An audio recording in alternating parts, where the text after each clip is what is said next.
আমাদের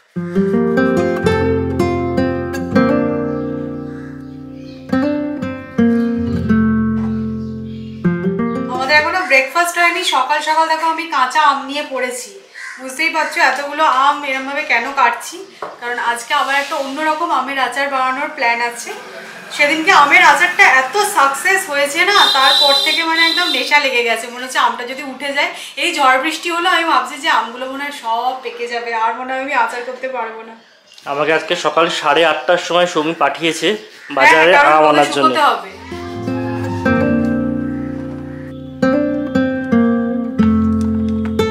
আজকে আমাদের একদম সিম্পল ব্রেকফাস্ট, পাউরুটি, তার সাথে আছে জিলিপি। ফাইনালি আজকে গিয়ে ম্যাডাম আমাদের অ্যাকসেন্ট ওয়ালের কালারটা ফাইনালাইজ করতে পেরেছে। আর কোনো অপশান ছিল সেরকমটা না, উনি বলে দিয়েছিলেন যে আজকেই তোমাকে রং নিয়ে আসতে হবে, না হলে কিন্তু আমি আর পেন্ট করতে পারবো না। তো সেই কারণে আমি এখন যাচ্ছি কালারটা তুলবো। বাট ফার্স্টে আমি মাকে ড্রপ করবো পোস্ট অফিসে, তারপর যাব। মায়ের এই পোস্ট অফিসে কাজটা যে কবে মিটবে ভগবান জানে।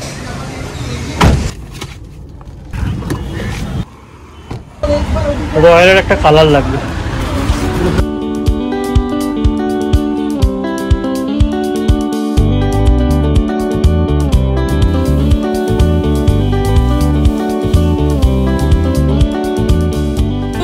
কাজ শুরু হয়ে গেছে, আর সৌরভ গিয়ে রংটাও নিয়ে আসলো। কিন্তু আনার পরে দেখছি কি বলতো, যেটা শেড কাটে ছিল তার থেকে যাবে একটু 19-20। এটা তো হয়েই থাকে, তো দেখা যাক ওয়ালে লাগানোর পর কিরকম লাগবে। তবে উনি বলছেন বিকেল থেকে করবেন কাজটা, ততক্ষণ আমাকে একটুখানি বেরোতে হচ্ছে। আজকে অবস্থা খুব খারাপ আমাদের। আর এই টি শার্টটা দেখতে পাচ্ছ, মনে পড়েছে স্যার এটা শান্তিনিকেতন থেকে কিনেছিল, তারপরে বললো নাকি গলার কাজটা ভীষণ টাইট লাগছে, আমি পরবো না। তো আমি পরে ফেলেছি। চলো যাবে তো? ও ওরে হাঁপিয়ে গেছি। চলো যাওয়া যাক। কোথায় যাচ্ছি পরে বলছি। হ্যাঁ চাবি নিয়েছি, দুজনে একসাথে বললাম।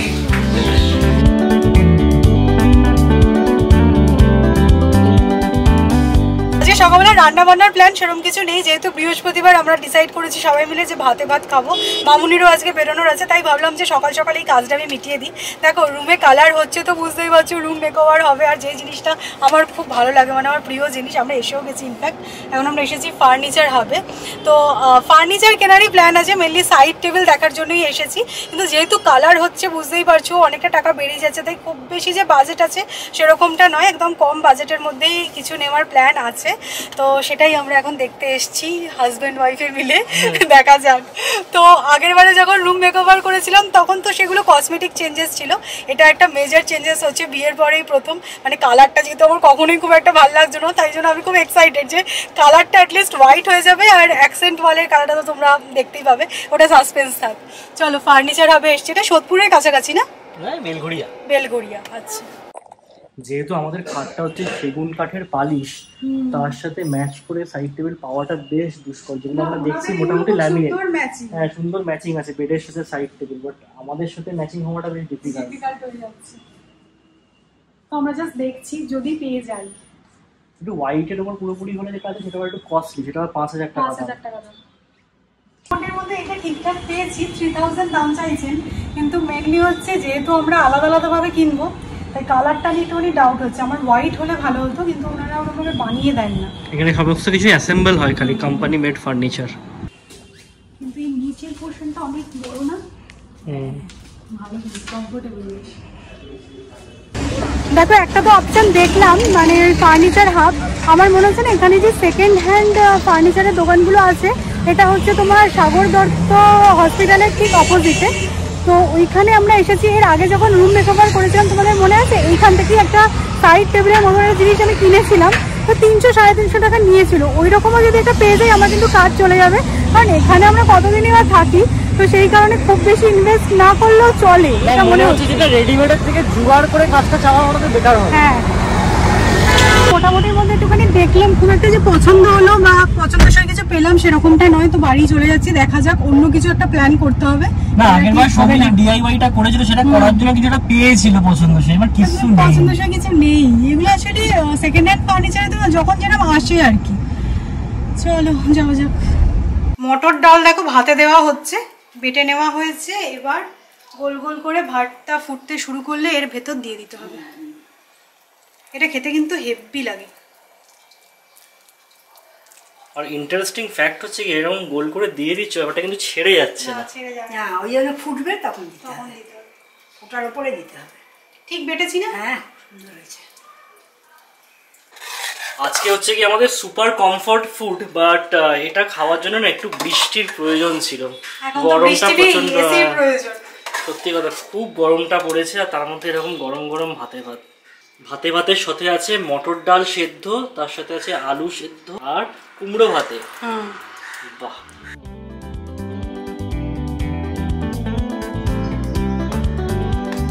আমাকে দেখে পুরো তোমাদের এখন বিধ্বস্ত লাগতে পারে। এই রুটিনটা আরও একদিন কন্টিনিউ হবে, কারণ আজকেও রঙের কাজটা কমপ্লিট হয়নি, কালকে গিয়ে কমপ্লিট হবে ফাইনালি। তো যেটা হয়েছে সেটা হচ্ছে হোয়াইট কালারটা একটা করে কোট হয়ে গেছে, আর অ্যাকসেন্ট ওয়ালেরও কিন্তু কালার চেপে গেছে, কিন্তু আমি তোমাদেরকে দেখাবো না বিকজ একটু সাসপেন্স থাক। সৌরভ আর মামুনি চলে গেল পোস্ট অফিসে, কারণ মামুনি পোস্ট অফিসের কাজটা হয়নি। তো বললাম যে চলে এসো বইটা জমা দিয়ে আবার খেয়ে দিয়ে যাও, তো সৌরভ নিয়ে গেছে আবার। তো আমার অবস্থা সত্যি খুব খারাপ, এবার আমি স্নানে যাব। আর জানো তো আমার হাতে দেখতে পাচ্ছ এইখানেও ওই ইলেকট্রিক পোকা বা ওই যে অ্যাসিড পোকা ওটা গেছে। আমি বুঝতে পারছি না আমার সারা গায়ে এইরকম বারবার ধরে হচ্ছে, এটা কি কোনো অ্যালার্জি নাকি কি ব্যাপারটা হচ্ছে ঠিক বোঝাই যাচ্ছে না। যাই হোক চলো স্নান টান সারা যাক, এবার 4টে বেজে গেছে। এইটা খুব বাজে লাগে খাওয়া দাওয়ার পরে স্নান করলে। এনাকে দেখো ইনি এখন ছাতে আসবেন, আমাকে বলে তুমি আগে ছাতে যাও, গিয়ে আমি যে ছাতে উঠছি সেই ক্লিপটা তুলবে। হ্যাঁ সুন্দর মিউজিক দিয়ে দিতাম ভালো লাগতো, তুমি তো বক বক করেই ফেলবে। আর কি হাওয়া দিচ্ছে। আর এনাকে দেখো সকালবেলা আমার একটা জামা পড়েছিল আর এখন কার একটা পড়েছে জানি না, 2 সাইজ বড়। তবে এগুলো এরকমই পড়ে। কি ভালো লাগছে স্নান করতে করতে, দেখতে পাচ্ছিলাম পুরো কালো হয়ে গেছে, ভাবলাম যে স্নানটা সেরে আগে ছাদে যাবো। বেশ রিফ্রেশিং লাগছে না? দারুণ লাগছে। তোমার একটা ভালো ইনস্টাগ্রামে ছবি উঠবে কিন্তু পোর্ট্রেট হিসেবে। এখানে এখানে সেই কার্ডগুলো রয়ে গেছে নাচতে নাচতে ডিগবাজি। তুলে দাও একটা ভালো ছবি। এই জানো তো আজকে না আমাদের খুব ভালো একটা জায়গায় যাওয়ার কথা ছিল, কিন্তু আজকে সকালবেলা যা টাটা পোড়া রোদটা উঠলো তাই জন্য ওটাকে আমি পোস্টপন করেছি। তবে এর মধ্যেই যাব, তো আমরা সবকিছু প্ল্যান ট্যান করে ফেলেছি, খুব একটা দূরে নয়, একদমই বাড়ি থেকে কাছে। আর একটা রিজন আছে আজকে না যাওয়ার, যে রং হচ্ছে তো, বাই চান্স যদি কিছু দরকার লাগে, যেমন ধরো এই রংটা কিনতে হলো। দারুণ লাগছে আজকে ছাদে এসে। Give me love, give me all your love, oh 'cause I want you. No one else makes me feel this way, don't know what you do. জানি না এটা ভাতে ভাত খাওয়া ধরুন হয়েছে কিনা, বাট ঘড়িতে এখন বেজেছে সন্ধ্যে 7টা আর পেটে যেন পুরো গ্রহণ লেগে গেছে জানো তো, মানে কি খিদে যে পেয়েছে কি বলবো। হ্যাঁ সবাই বলছে কি খাবো, তো আমি একটু তেলে ভাজা নিয়ে আসলাম। আমাদের বাড়ির সামনে যে নতুন তেলে ভাজার দোকানটা করেছিল না, জিনিসটা ভালো বানাচ্ছে বাট সব ঠান্ডা। তো যাই হোক আমাদের চিরাচরিত অমরুচি থেকেই আমি খানিকটা তেলে ভাজা নিয়ে আসলাম। আর আজকে তো বৃহস্পতিবার, অন্য কিছু খাওয়া যাবে না, নইলে সৌমিকে রিকোয়েস্ট করি আরেকবার সেই কবিরাজিটা বানানো যেত নাকি। নিরামিষে কিছু ট্রাই করবো, নিরামিষ কবিরাজি। নিরামিষ কবিরাজি আবার হয় নাকি? কবি ও তোমাদের মধ্যে কেউ একজন বলেছিল যে কবিরাজি নামটা করতে গেল, যে রবীন্দ্রনাথের দেওয়া নাম এটা, কবি রাজি হয়েছিলেন খেয়ে অন্যরকম কাটলেট, তার থেকেই কবিরাজি। কবি না অসন্তুষ্ট হয়ে ওপর থেকে নেমে আসবেন তুমি যদি নিরামিষ কবিরাজি বানাও। ভালো করে মুড়ি মাখার জন্য স্যার আবার এখানে চানাচুর, ছোলা সেদ্ধ, বাদাম সবকিছু আলাদা আলাদা করে নিয়ে এসেছি। আজকে সকালের রান্নাটা কিন্তু একদমই এলেবেলে ছিল, একদম ভাতের ওপরে আমরা ছিলাম। তো ডিনারের জন্য কিছুই বানিয়ে রাখা হয়নি। মামুনি এখন একটা স্পেশাল জিনিস বানাচ্ছে, আমার মনে হয় তোমাদের সাথে রেসিপিটা একটুখানি শেয়ার করলে তোমাদেরও হেল্প হবে। অ্যাকচুয়ালি তারপর এঁচোড়ের ডালনা, তারপরে এঁচোড় দিয়ে চিংড়ি মাছ, এগুলো খেয়ে আমরা বোর হয়ে গেছি।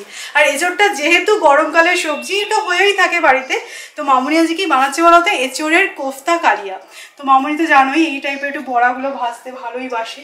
আমাদের বাড়িতে ডালের বড়া হয়, সেটা দিয়ে তরকারি হয়, তারপরে ঝাল হয়।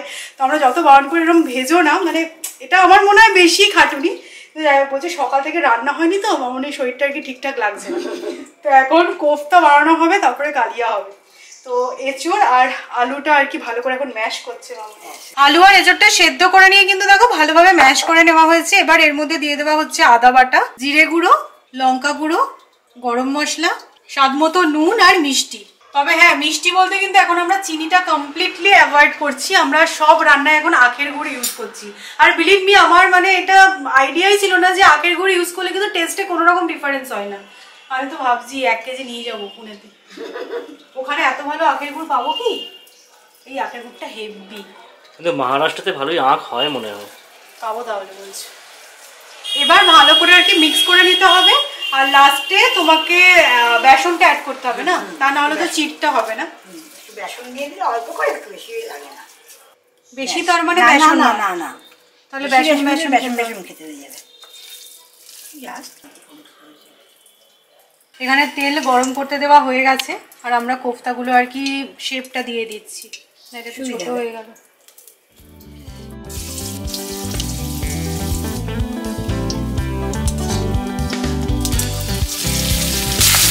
এখানে কোফতাগুলো দেখো খুব সুন্দরভাবে কিন্তু ভাজা হয়ে গেছে, দেখতে হেভি হয়েছে।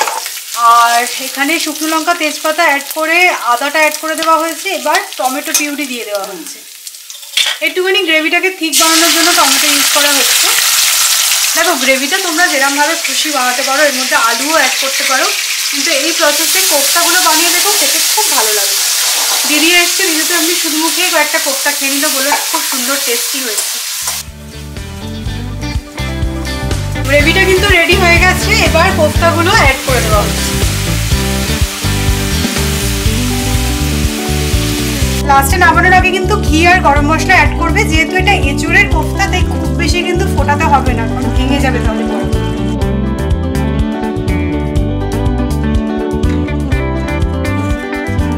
আজকে সকালবেলা যে জিনিসটা দিয়ে হইচই করে ভিডিওটা শুরু করেছিলাম, তোমরা কি ভাবছো আমি ভুলে গেছি? একদমই ভুলিনি।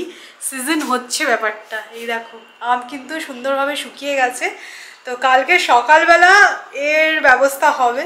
তো এখনকার জন্য এই পর্যন্তই। তোমাদের সাথে কালকে সকালবেলা আমার দেখা হচ্ছে, আবার সেই আমের আচার দিয়ে কিন্তু শুরু হবে। ঝাল আমের আচার বানানোর জন্য কিন্তু আমি একটা গুঁড়ো মশলা বানিয়ে নেব, আর তার জন্য লাগছে মৌরি, সর্ষে, জিরে, ধনে, মেথি, কালো জিরে আর শুকনো লঙ্কা। এই গোটা মশলাগুলোকে কিন্তু একটুখানি ড্রাই রোস্ট করে নিয়ে গ্রাইন্ড করতে হবে। ঘুম থেকে উঠে দেখলাম খুব সুন্দর কিন্তু রোদ উঠেছে। কখনো কখনো রোদ উঠলেও মনটা খুশি হয়ে যায় যে আজকে বৃষ্টি হবে না, আমার আচারটা একদম ঠিকঠাক রোদ পেয়ে যাবে।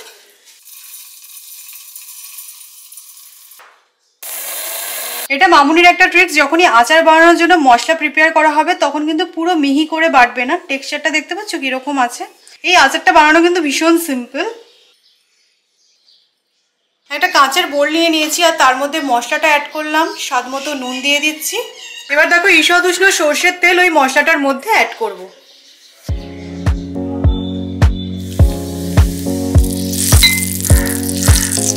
কালকে তোমাদেরকে বলছিলাম না যে আমটা সিজন করতে হবে, তো প্রথমে 5-6 ঘন্টার জন্য ভালো করে রোদে শুকিয়ে নেবে, আর তারপরে নুন হলুদ দিয়ে কিন্তু কিছুক্ষণের জন্য রেখে দেবে। মোটামুটি 12 ঘন্টার জন্য রেখে দিলেই ভালো, তাহলে আমের থেকে জলটা পুরো বেরিয়ে যাবে।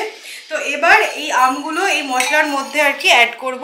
দেন এটা কি বলতো, রোদে আর কি দিয়ে দিয়ে সিজন করতে হবে। আগের বারে যখন সেই গুড়ের আচারটা বানিয়েছিলাম তখন তো জাল দিতে হয়েছিল, এটা কিন্তু সেরকমটা নয়। তো যেহেতু এই আচারটা ফার্স্ট টাইম বানাচ্ছি, তাই অল্প করে আম দিয়ে বানাচ্ছি।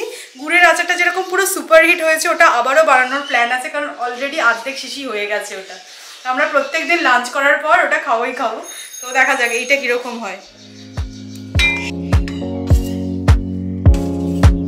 এটা না দেখে কি টেম্পটিং লাগছে গো, তবে আরো কিছুটা কিন্তু তেল অ্যাড করবে, সেটা আন্দাজ মতো বুঝে গিয়ে করবে, কারণ তেলটা না দিলে তো আমটা ভালো করে মজবে না।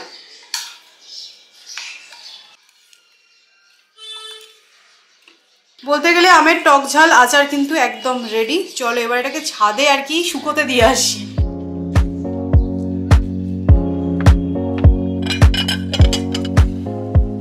কালকে সকাল থেকে আমি যেটা শুরু করেছিলাম সেই কাজটা কিন্তু কমপ্লিট হলো। তো আম দিয়ে এই ব্লগটা শুরু হয়েছিল, আমের আচার দিয়ে ব্লগটা শেষ হলো। তো চলো আজকের মতো ব্লগটা এখানেই এন্ড করছি। যদি ভালো লাগে লাইক করো, শেয়ার করো, প্লিজ সাবস্ক্রাইব করো। কালকে আবার দেখা হচ্ছে, টাটা।